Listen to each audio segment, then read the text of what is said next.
Le DAF Fresh Morning, c'est 104.5 tonnes de bonne humeur. Tous les matins sur Urban FM. La meilleure radio de la capitale. La meilleure radio de la capitale. Oh bonjour, vous êtes sur les 104.5 Urban FM, la station Urban, on est avec Mosley. Oui, bon, on est ensemble pour ce matin pour parler du discours à la nation du chef de l'État, le 31. Vous savez que c'est un discours traditionnel qu'il prononce toujours pour faire ses vœux à la nation gabonaise. Et nous, on a, comme tu l'as si bien annoncé, on a ce matin un invité qui est le secrétaire général adjoint chargé de la communication, il me corrigera, et qui est monsieur Séverin Joe Malf d'Ivassa, fraîchement nommé au secrétaire exécutif du Parti démocratique gabonais à l'issue du 12e congrès ordinaire. D'accord, monsieur Divassa, bonjour. La Fraîche, bonjour. Mosley, bonjour. Emmanuela, bonjour.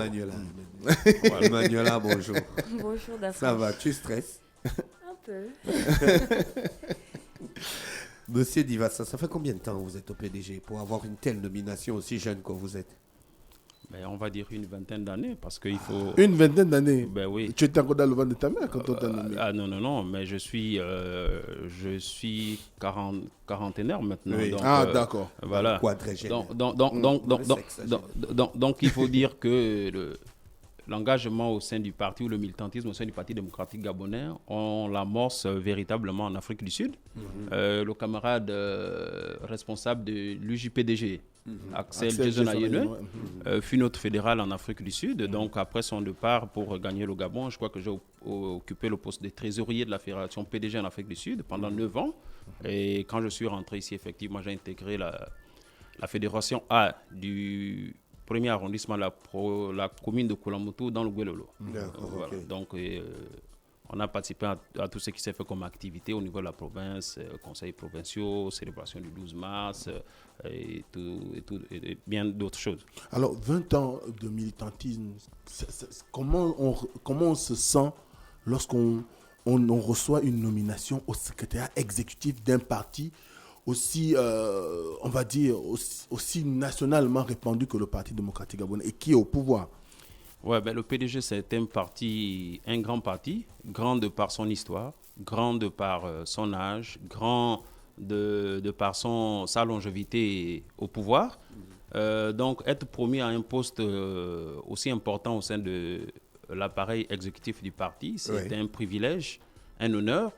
Donc, je tiens déjà à saisir l'opportunité des ondes de votre radio pour réitérer mes remerciements au distingué camarade président Ali Bongo de m'avoir promu à cette fonction. Mais comme on le dit souvent, le PDG, c'est le parti de masse. Donc, nous sommes une grande famille. Je sais que je suis nouveau dans le secrétaire exécutif et certaines personnes se posent certainement la question, mais il est trop jeune, est-ce qu'il aura la capacité d'assumer la charge qui lui a été dévolue? Mais il faut dire que nous sommes une grande famille, donc au sein du PDG, on a des vétérans, on a des camarades comme Liko Yubi, Eloan Zondo, le secrétaire exécutif Steve Nzero-Dieko, qui sont des hommes aguerris, qui ont un pedigree avéré, donc... on a l'entourage, les conseils et les orientations nécessaires qui me permettront effectivement d'atteindre les objectifs qui m'ont été assignés. Pourquoi vous les PDG, vous aimez décrypter le discours à la nation du président? C'est votre discours ou bien c'est le discours pour tous les Gabonais? Non, ben, ce qu'on essaie de faire, c'est qu'il arrive souvent que le jour où le président prononce son allocution, il y a des gens, des fois, qui ne sont peut-être pas... connectés devant leur écran de télévision. Il y a d'autres fois qui n'ont peut-être pas la clairvoyance de saisir la pertinence même du discours. Donc, ce qu'on vient faire ici, c'est essayer peut-être de décortiquer, essayer de dire en d'autres mots, en d'autres termes, ce qui a été dit par le chef de l'État, son Excellence Ali Bongo Ondimba. Alors, oui, moi, non, vas-y. Oui, vous, personnellement, qu'est-ce que vous avez à redire de ce discours? Bon, peut-être pas l'expression à redire, c'est peut-être...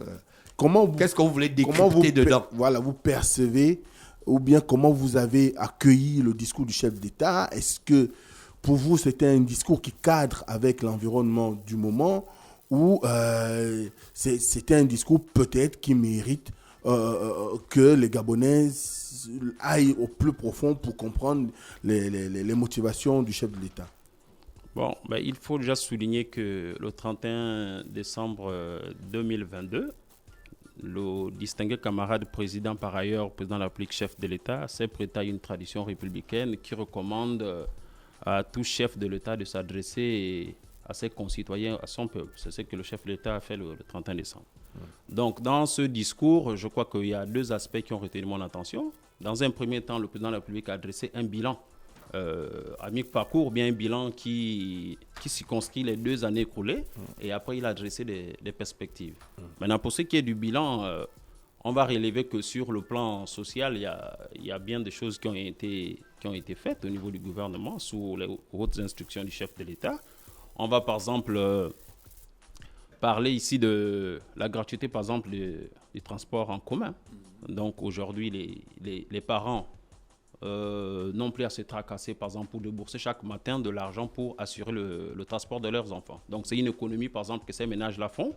Et cette économie est peut-être de verser dans le renforcement de la popote, par exemple.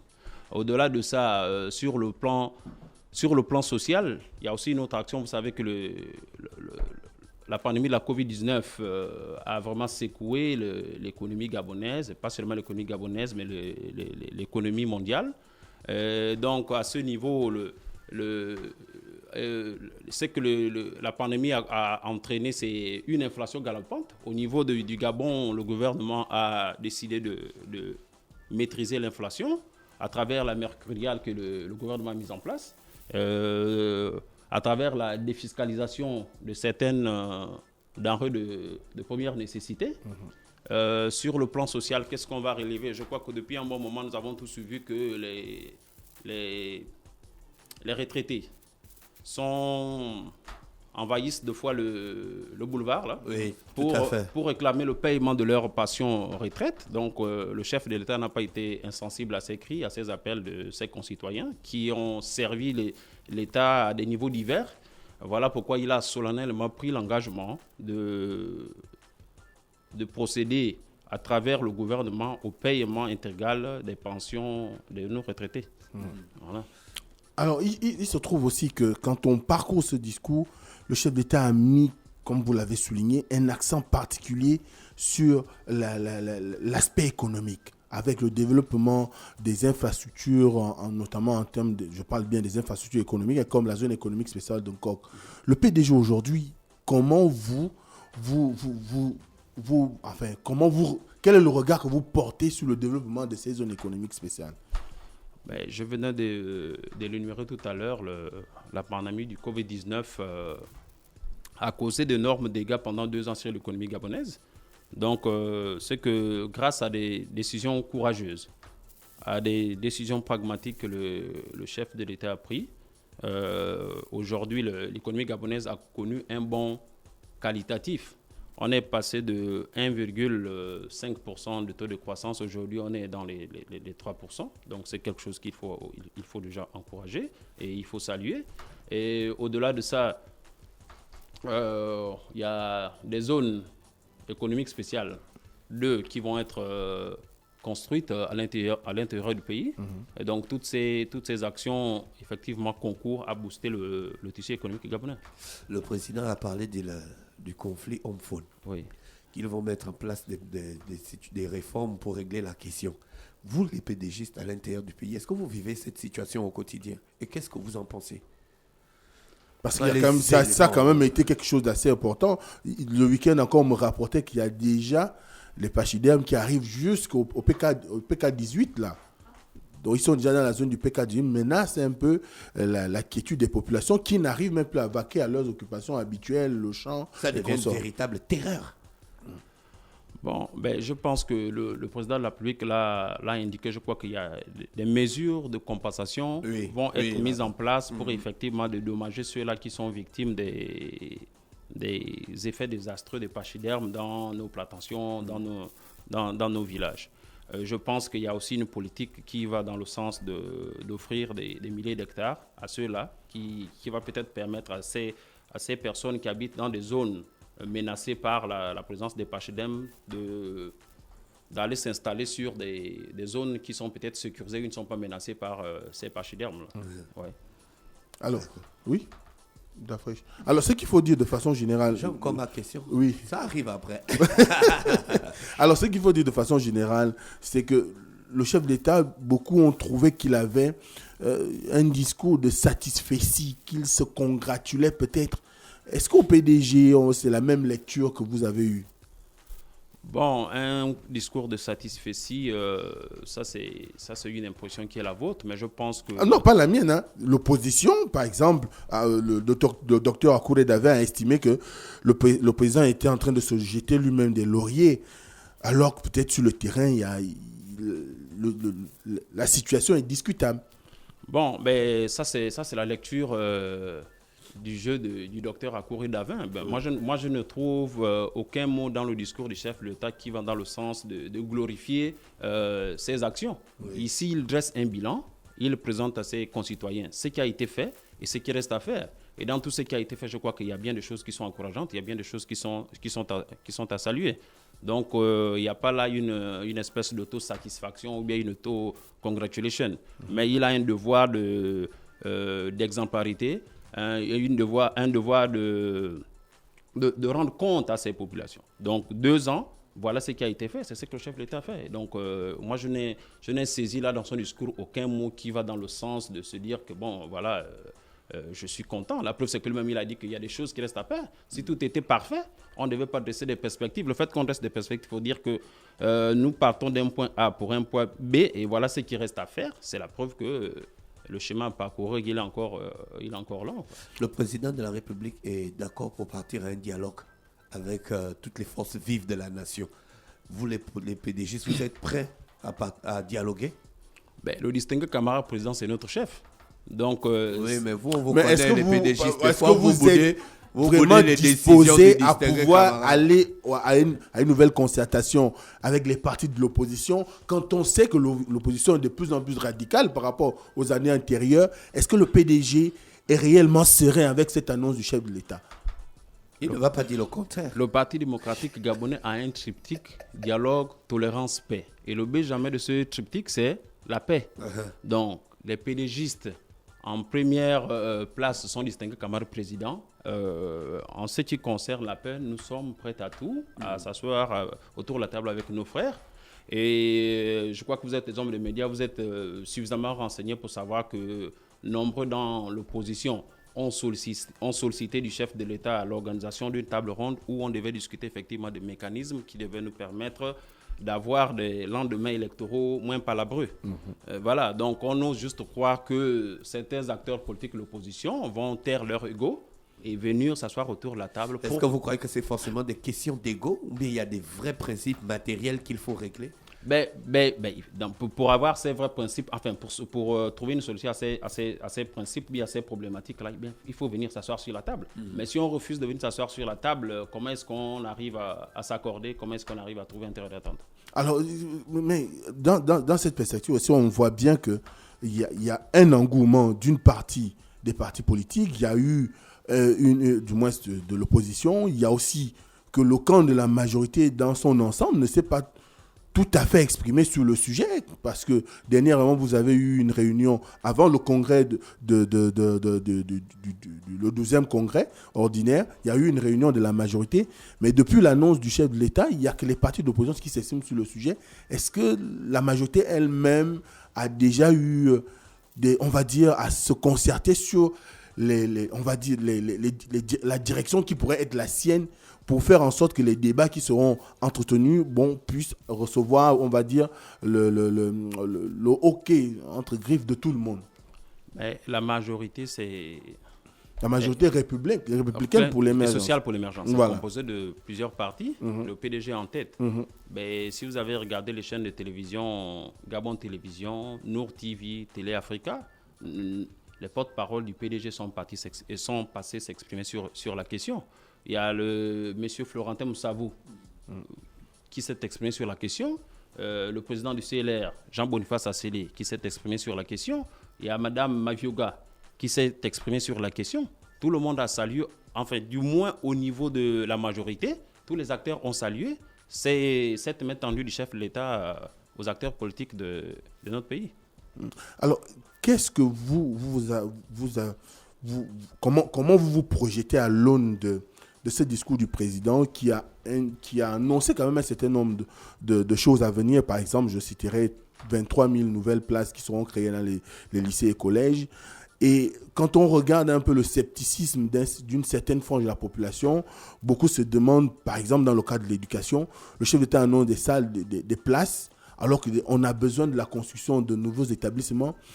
Vous, le PDG, comment vous entendez encourager le chef d'État à matérialiser cette vision-là? Bon, scepticisme, je ne sais pas si le mot est bien choisi, parce que si le peuple gabonais appelle à la construction de salles de classe, je crois que le gouvernement est dans cette logique-là. Donc, si vous allez à Bikele, il y a des établissements qui ont été construits. Vous allez à Mindoubé, c'est la même chose, à Kanda et dans plusieurs villes à travers le pays. Mais ce que vous devez comprendre ici, quand on dit 23 000 classes supplémentaires l'année prochaine, Places, oui. Oui. Ben là, on n'est plus dans les faits d'annonce ou dans la théorie. On vous parle des choses qui sont déjà en train d'être construites. Maintenant, il y a un autre objectif qu'il faut comprendre, c'est que dans l'entendement du chef de l'État, l'objectif ici, c'est de construire des établissements qui permettent aux populations d'être sédentaires, d'éviter d'avoir des gens qui habitent au Vendo et qui doivent aller parcourir des kilomètres pour aller apprendre au lycée d'État.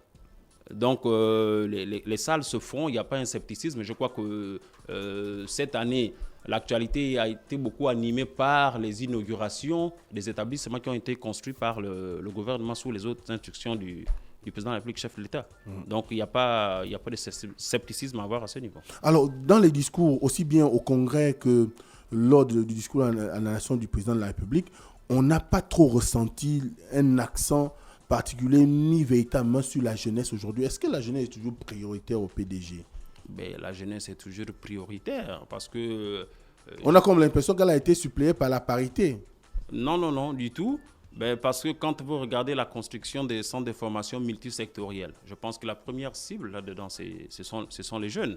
La problématique de l'adéquation formation-emploi, je pense qu'elle impacte plus, elle touche plus les jeunes que des adultes. Donc, les constructions des établissements, ceux qui vont apprendre dans les lycées, dans les établissements primaires, ce sont des jeunes. Donc, je crois qu'il y a un accent qui est fait dans le sens de la jeunesse. Le président de la République lui-même l'a dit, il y a des perspectives qu'il a dressées. Et dans ces perspectives-là, je crois qu'il y a beaucoup de choses qui vont se faire au profit de la jeunesse gabonaise. Monsieur Séverin Joe Malf Divassa avec nous ce matin sur les 104.5 Urban FM, la station urbaine. Est-ce que les PDG, vous êtes prêts à travailler après le discours du président? Parce que la majorité des membres du gouvernement, c'est les PDGistes. Hein. Travailler, c'est-à-dire, est-ce que vous êtes déjà suffisamment mobilisé ou prêt à aller sur le terrain pour convaincre que les populations... Est-ce que nous sommes prêts à travailler? Est-ce que vous sous-entendrez qu'on ne travaille pas? Mais si c'est pas nous. Si les populations relèvent des manquements, c'est pas nous. C'est pas nous. Il y a les populations qui relèvent des manquements. Et vous le savez, le président lui-même a dit dans son discours que c'est vrai que tout n'est pas fait comme il faut, mais déjà beaucoup est fait. Ouais. Si beaucoup est fait, ça veut dire que le gouvernement travaille. Il faut faire tout. Il faut faire tout. Et ce n'est pas le moment pour le PDG de l'encourager à faire plus? Ben, c'est ce qu'on est en train de faire. C'est ce qu'on est en train de faire. Moi, je vois des canalisations qu'on peut observer pratiquement dans tout le Gabon pour l'adduction d'eau dans les ménages. Ce que moi je vois, c'est le réseau électrique qui est en train de s'intensifier. Ce que moi je vois, c'est la transgabonaise qui est en train d'être construite. Ce que moi je vois, c'est que là, le chemin de fer, la voie ferroviaire, a été endommagée par un éboulement de terre. Le gouvernement donne des instructions fermes pour qu'effectivement, dans les meilleurs délais, cette voie soit rétablie. Donc, le gouvernement est à la tâche et je crois que les réalisations sont probantes. On vous remercie d'avoir accepté notre invitation. Ben, c'est moi qui vous remercie. Avant que de quitter votre plateau, la bienséance me recommande de vous adresser à vous tous ici, mes vœux les meilleurs. Que le Tout-Puissant élément de nos ancêtres vous accorde prospérité, bonheur et longévité. Ben voilà. Merci encore de m'avoir reçu. Et à une prochaine fois, j'ose croire. Merci, monsieur le secrétaire général en charge de la communication du Parti démocratique gabonais. Merci à tous les auditeurs bien connectés sur les 104.5. Voici l'horoscope des auditeurs. Le DAF Fresh Morning, c'est 104.5 tonnes de bonne humeur. Tous les matins sur Urban FM. La meilleure radio de la capitale. La meilleure radio de la capitale.